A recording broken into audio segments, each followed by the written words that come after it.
Kompas Petang kami lanjutkan, saudara. Presiden Prabowo Subianto memberi tanda kehormatan kepada 141 tokoh yang dinilai berjasa bagi bangsa dan negara. Beberapa di antaranya adalah pejabat publik termasuk Menteri Kabinet Merah Putih. Menteri Sekretaris Negara Prasetyo Hadi angkat suara terkait belasan jajaran menteri dan wakil menteri Kabinet Merah Putih yang mendapat gelar tanda kehormatan dari Presiden Prabowo Subianto.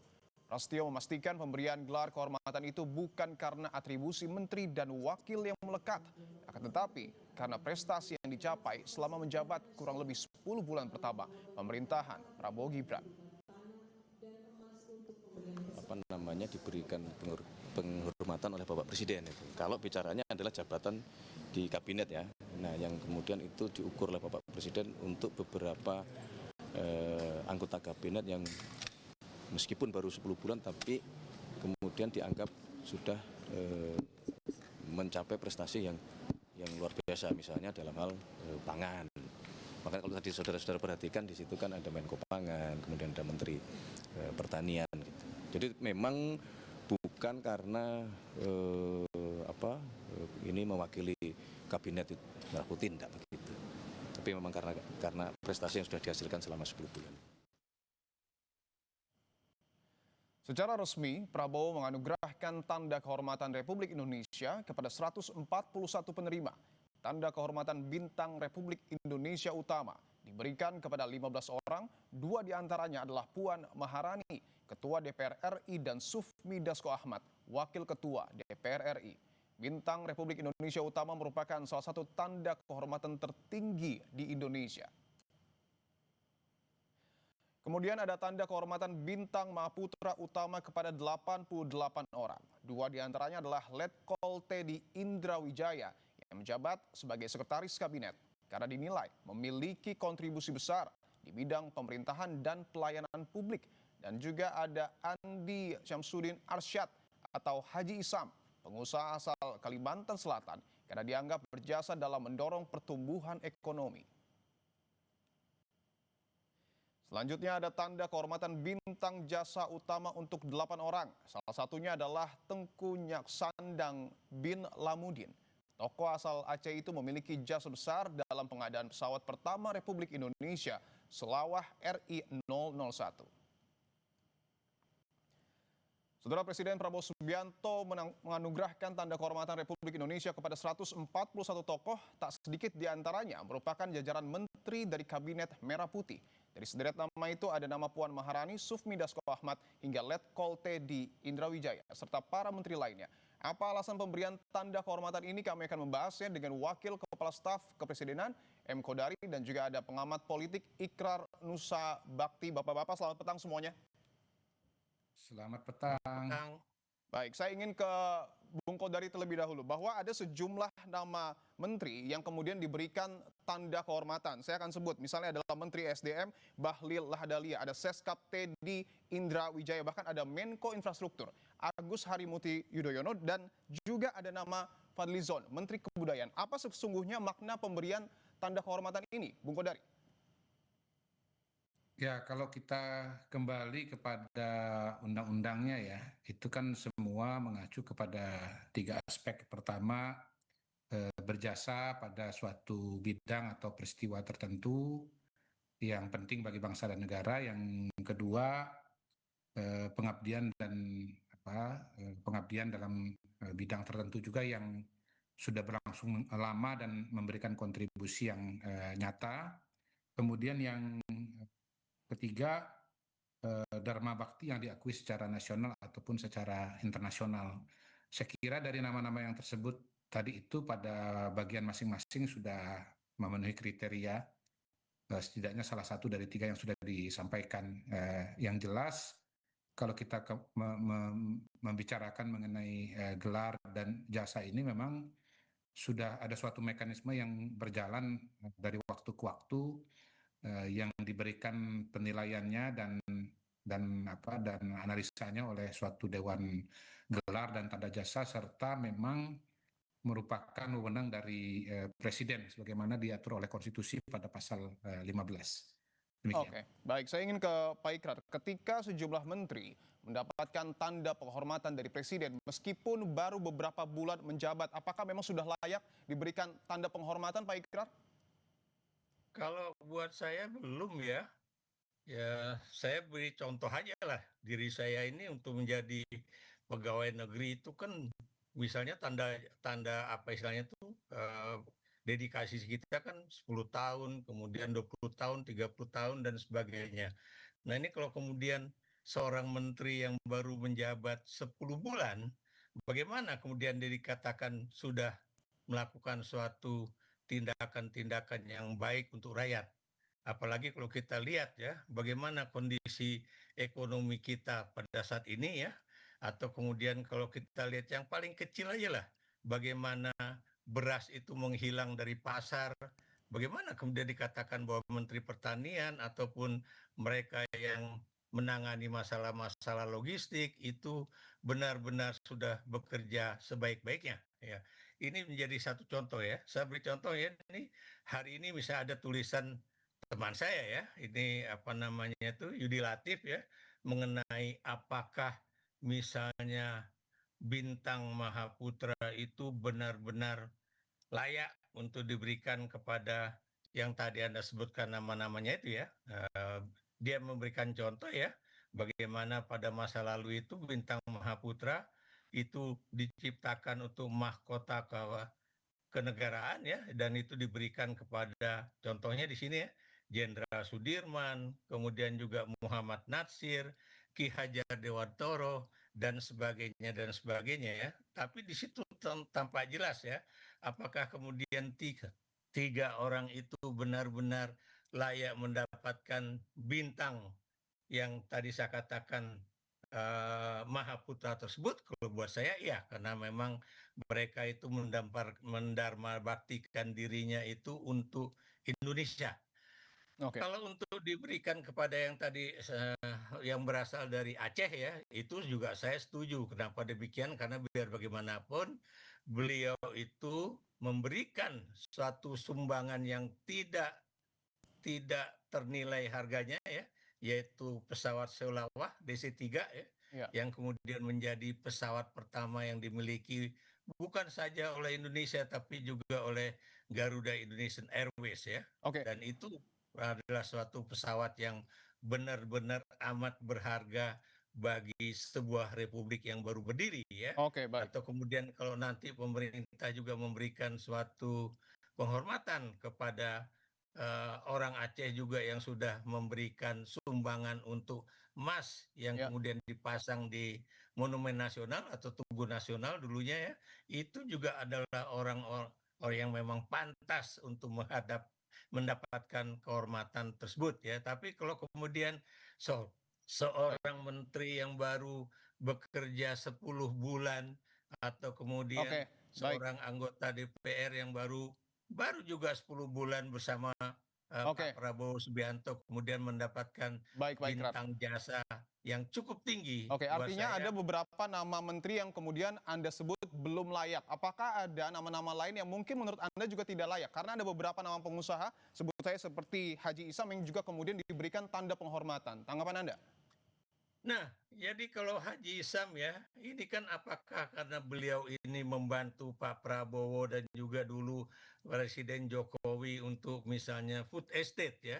Pertanyaan saya, food estate yang kemudian juga dulu dikerjakan oleh Haji Isam, itu benar-benar sudah berhasil atau belum ya? Termasuk juga yang ada di Merauke sana, yang ada di Kalimantan, dan juga di tempat. Sejak jadi ibu, aku gampang worry. Worry kuman berbahaya, worry kulit jadi kering.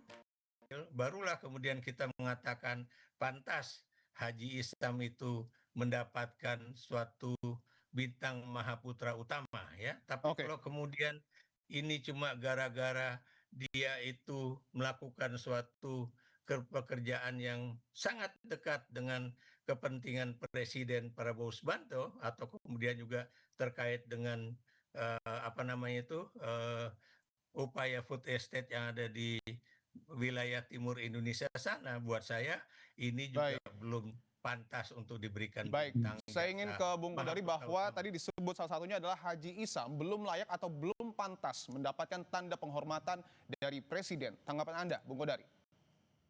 Ya, tentu penilaian yang lebih detail ada di anggota Dewan Gelar yang jumlahnya sekitar 7 orang.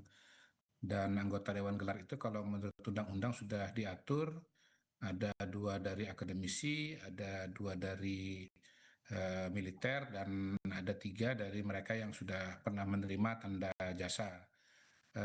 Kalau saya pribadi melihat bahwa Pak Sulaiman, Pak Haji Sulaiman Samsudin Hafsat itu telah menjadi tokoh yang mempelopori sebelum bicara food estate tentunya adalah dunia pertambangan di Indonesia, dunia batubara, membuka lapangan kerja yang sangat luas, terutama di Kalimantan Selatan.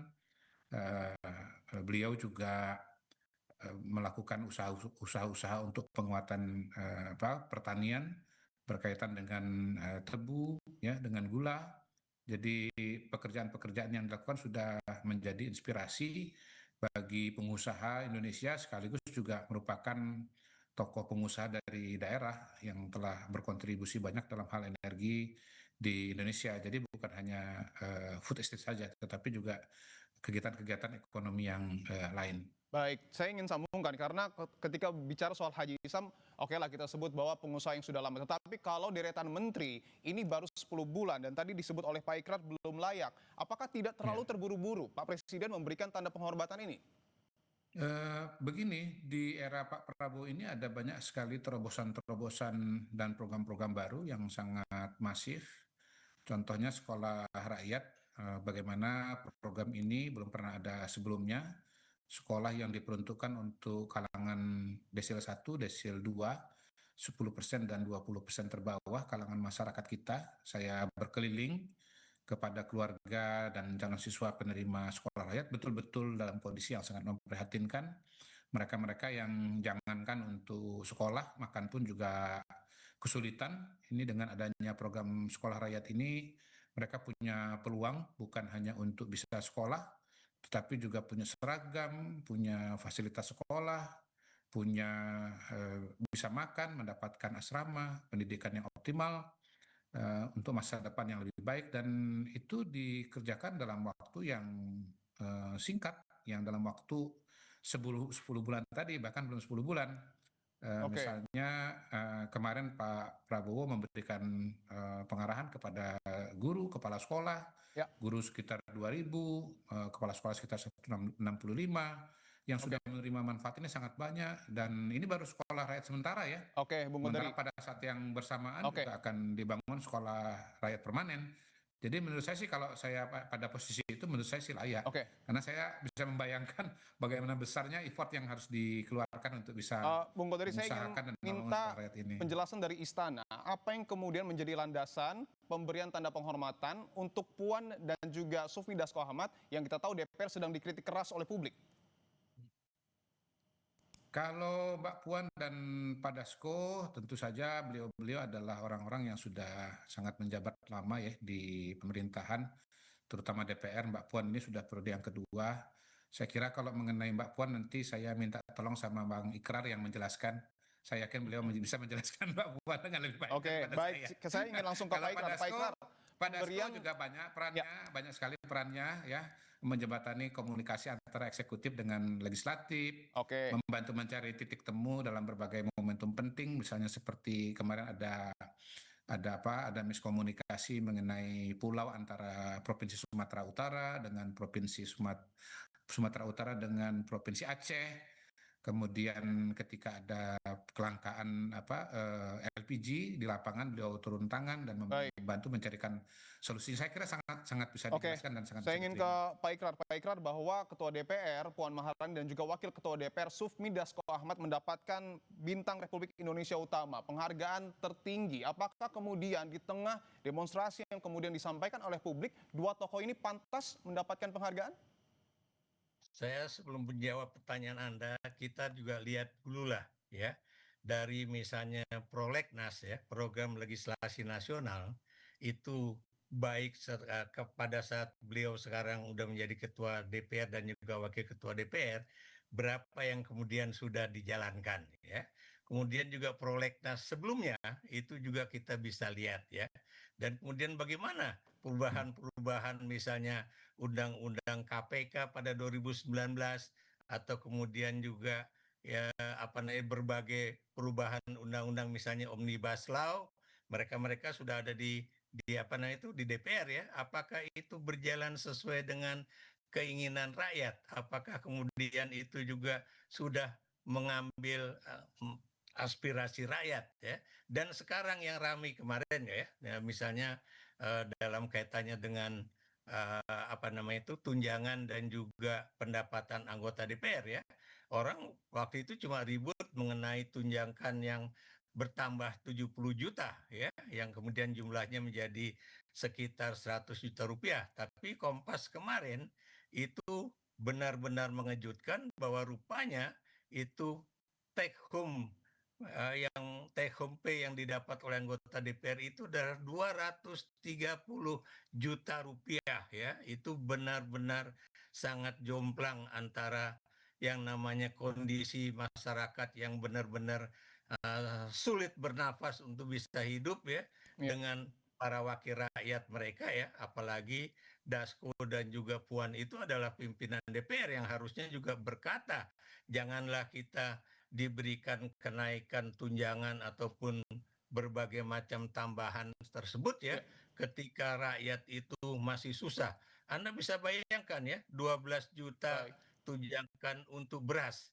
Itu kalau Anda perhatikan, itu kalau harga beras taruhlah sekarang ya, itu Baik. Rp90.000 per 5 kilo ya. Oke.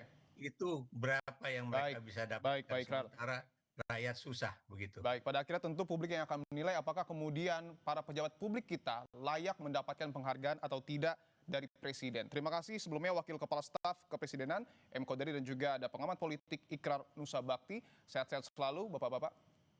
Sehat-sehat Terima selalu. kasih.